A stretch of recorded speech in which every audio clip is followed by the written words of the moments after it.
Un petit exemple ici pour la notion de l'IPv6. Donc, comment faire pour gérer la notion d'IPv6 à l'intérieur d'un petit réseau. Donc, ce que j'ai fait ici, j'ai un routeur avec deux switches, donc deux commutateurs et trois PC, donc trois ordinateurs qui sont là, qui permettent évidemment, donc ce que je veux leur permettre, c'est d'aller sur le réseau en utilisant de l'IPv6.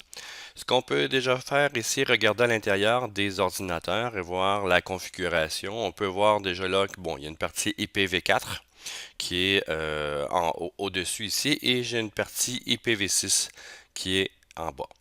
Dans cette partie IPv6 là, donc on a vu que le notion le préfixe FE80 ici permet d'avoir une adresse de réseau local. Donc l'ordinateur s'est déjà fait sa propre adresse de réseau local. Donc on a cette adresse ici. Et dans la notion de l'adresse globale, donc l'IPv6, pour l'instant, je n'ai absolument rien. Et on peut voir que pour tous les ordinateurs de base, c'est la même chose. Donc, ils ont tous un identifiant de link local qu'on appelle et qui permet d'avoir au moins une adresse locale pour communiquer sur le réseau. Donc, qu'est-ce qu'on devra faire pour commencer? Qu'est-ce qu'on doit faire pour commencer? C'est la notion d'activer le routeur en utilisant l'IPv6. Donc, par défaut, le routeur est en IPv4. Et pour pouvoir fonctionner dans notre réseau ici IPv6, bien évidemment, on devra lui dire qu'on veut utiliser du IPv6. Et pour ce faire, ben, c'est pas très compliqué. Donc ici, je vais dire non pour la notion. Donc je vais le mettre sur top. Et je ne vais pas configurer au complet le routeur. Donc je vais faire une démo. Et ce que je vais faire ici, bon, enable et conf T pour passer en mode configuration. Dans la mode configuration, je dois lui dire que je vais utiliser du IPv6, donc IPv6 Unicast Routing. Et ça permet de dire au routeur présentement d'utiliser de l'IPv6. J'ai deux connexions au routeur, donc je vais avoir deux réseaux à l'intérieur à partir du routeur ici, donc le réseau de gauche et le réseau de droite. Celui de gauche est branché sur le gigabit 01, donc c'est l'interface, et celui de droite sur le gigabit 00, qui est ici. Donc si je mets mon curseur, gigabit 00, et bon, il est branché sur le 01 sur la switch et sûrement 01 ici sur cette switch-là, mais ça n'a aucune importance pour les switches. Donc, qu'est-ce que je devrais faire? Bien, évidemment, aller sur l'interface et de lui donner du moins, donc pour commencer, une adresse de lien, le link local, donc une adresse de local en utilisant les FE80.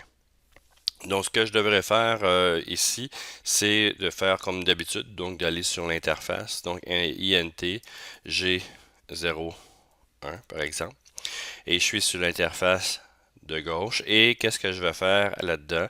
Ben, il me dire que c'est quoi l'adresse de cette interface-là, donc IPv6 address. Et la notion d'interface l'adresse que je vais mettre pour l'interface, c'est FE80 et qui va se terminer. Donc, si je fais 2 points, ça permet de compresser les zéros et qui va se terminer par 1. Donc, l'adresse du port, l'interface que je devrais dire à gauche se termine par le 1, donc FE80 et se termine par 1. Et il me manque quelque chose. Oui, évidemment, il manque le link local. Link local, voilà. Ça fonctionne. Et je devrais lui dire aussi no shutdown, évidemment, pour l'activer. Et voilà, ça commence à se faire. Et dans l'autre côté, ben, je vais mettre le même IP. Donc pour l'autre réseau, donc c'est un réseau complètement différent, donc complètement indépendant de l'un et l'autre. Il n'y aura pas de conflit d'adresse locale parce que c'est sur un autre réseau. Et je vais lui faire la même affaire. Donc je vais dire interface G00. Et je peux utiliser la même commande parce que c'est sur un réseau différent. Donc IP adresse de cette interface-là avec la même adresse de base. Et je vais faire ici no shutdown pour activer ma connexion. Et voilà. Donc, présentement, on peut aller voir même dans la configuration, là, c'est l'interface qui est ici. J'ai l'interface 00, j'ai pas l'idée, j'ai pas les notions d'adresse IP encore. Mais bon, je les ai fait ici et si je fais exit, donc je peux avoir la notion de configuration et même je peux faire un ping.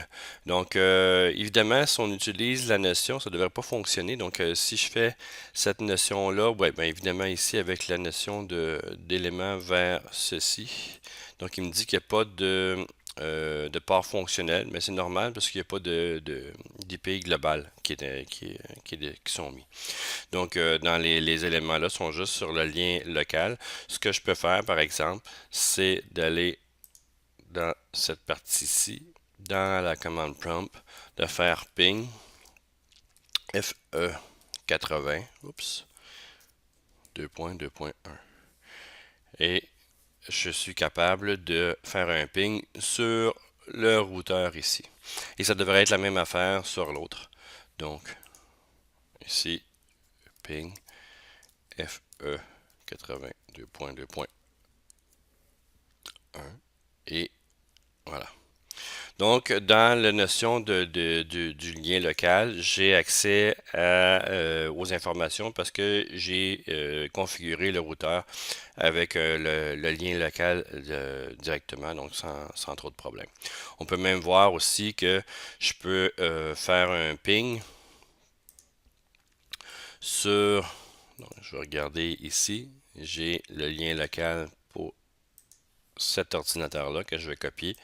Et je peux faire command prompt, ping, paste, et je peux communiquer, vu que je suis dans le même réseau, ici je peux communiquer vers l'autre ordinateur. Donc c'est une notion de commande de ping load, de lien local que j'ai instauré, que j'ai créé présentement, sont des liens qui vont fonctionner à l'intérieur d'un même réseau. Je ne peux pas, ces préfixes d'adresse-là ici de FE80 ne sont pas routables, autrement dit, ne peuvent pas passer d'un réseau à l'autre. Ils ne sont pas routables ici, ça me va prendre un lien, une adresse IP globale pour pouvoir les utiliser. Donc, dans ce cas ici, j'ai seulement que les pings à l'intérieur du même réseau. Et juste pour vous montrer ici, si je m'en viens chercher cette IP-là FE80, donc je vais la copier. Et si je reviens à cet ordi ici, par exemple, et que je fais un ping d'un réseau vers l'autre, il va me dire failed parce que j'ai pas d'adresse globale sur les ordis et le routeur non plus n'a pas d'adresse globale pour pouvoir faire le transfert d'un réseau à l'autre. Donc c'est normal qu'il fasse request timeout. Donc ce que j'ai fait présentement, c'est que j'ai utilisé les adresses locales pour pouvoir configurer mon réseau de base. Donc à l'intérieur du même réseau, ça fonctionne. Ce que je devrais faire ici, c'est évidemment de rajouter la notion d'adresse globale. Bien, je peux aller chercher dans la notion ici des interfaces de mon routeur les adresses globales. Dans la notion d'adresse globale, bien, je devrais déjà définir c'est quoi les adresses globales que je veux indiquer dans le réseau de gauche et le réseau de droite. Donc, je vais me faire ici de l'information, dans une petite boîte d'information. Excusez, qui va me permettre de déjà préparer mon plan. Et les adresses globales vont toujours commencer par 2001, 2.db8. Donc ça, c'est les adresses globales qui sont, pour l'instant, qui sont proposées pour l'Internet, donc qui sont définies pour l'Internet. Et dans cette partie-ci, la troisième partie de l'adresse, c'est l'adresse qui va vous être qui est définie par pour votre groupe, autrement dit, donc qui va définir votre partie. Dans les cas de Cisco, c'est ACAD, donc pour la notion de NetACAD, donc la notion de l'URL de Cisco. Donc, on peut utiliser soit ACAD, on peut utiliser un élément, un autre identifiant. Et le troisième, la quatrième plutôt partie, je devrais dire, c'est pour l'identifiant de votre sous-réseau, si on veut. Donc, dans cette partie-ci, on va avoir, soit vous pouvez mettre A, donc ça veut dire tout ce qui est en avant de cette partie-là, ça devrait devenir 0, 0, 0, 0. Peut-être pas 3 0, mais 4 0 ici A. Ou tout simplement aussi, je peux mettre soit A ou je peux le définir que ça va être la partie 1, donc de mon sous-réseau. Donc je peux le faire de cette manière-là. Donc dans ce cas ici, je vais faire, tiens, pourquoi pas, 1 et je vais faire 2 points, 2 points. Donc tout ce qui est après, je le mets vide et je lui dis que la dernière partie va être 1. Donc ça va être la partie, le port, donc son identifiant, ça va être 1. Et ça va être la même chose ici pour le réseau de droite. Donc, il va y avoir un port pareil, mais avec un identifiant de réseau différent. Donc, 2001 DB8. Je vais mettre ici dans la même entreprise 4AA, donc 4A, donc qui donne AAAA. Et le deuxième sous-réseau, donc ici, je vais marquer 2 et je vais leur donner l'adresse 1. Donc ça va être les deux éléments qui sont là. Et dans la notion de mon routeur, je vais lui indiquer la même chose. Donc, je vais aller sur l'interface G0, oups, 0, 1. Je suis dans cette interface-là.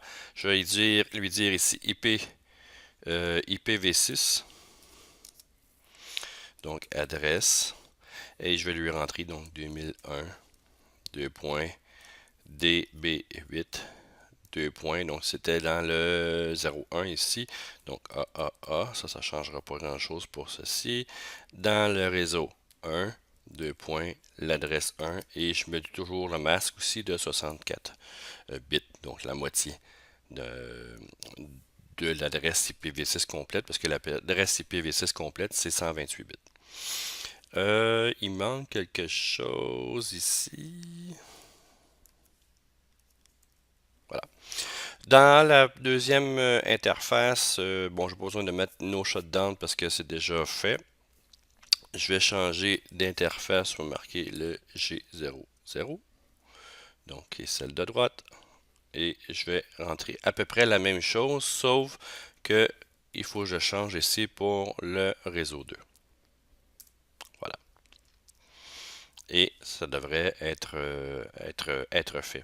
Donc, j'ai les notions ici, de ces éléments-là qui sont le réseau ici de gauche qui va être sur l'interface ici et le réseau droite ici, donc qui va être sur cette interface-là.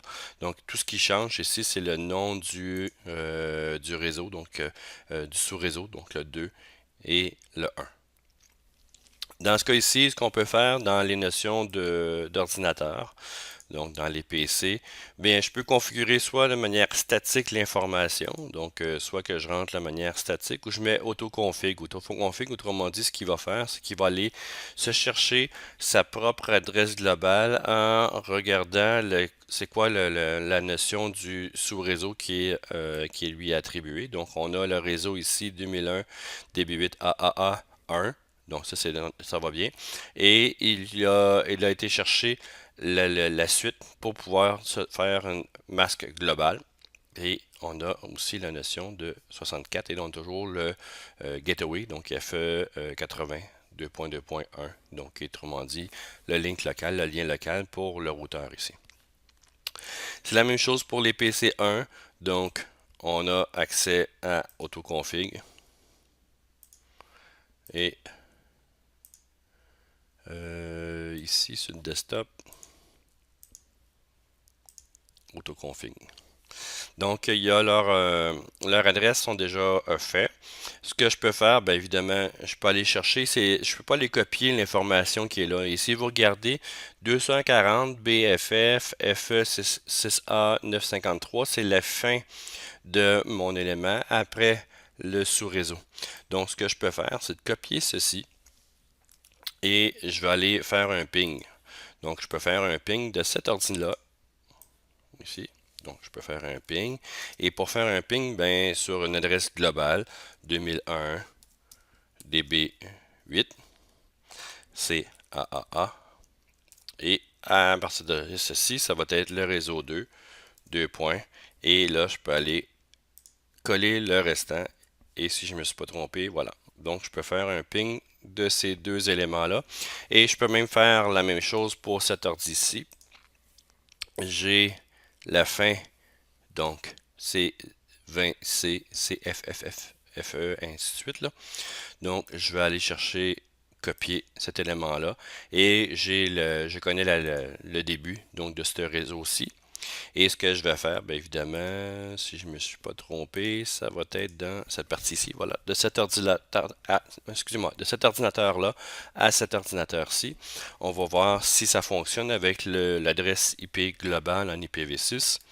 Bien, je peux faire ping, toujours 2001, 2.db8, 2.aaa, 2 points et je vais aller vers le 1, donc le sous-réseau, 2 points, je fais un coller de cet élément-là et ça fonctionne. Donc, cet ordi-ci peut maintenant communiquer avec l'autre parce qu'il y a l'adresse globale et cette adresse globale-là peut être routable, donc d'un réseau à un autre. Donc, c'est la manière, c'est la base ici de la mise en réseau de l'IPv6 avec des routeurs, des switches et des ordinateurs, évidemment.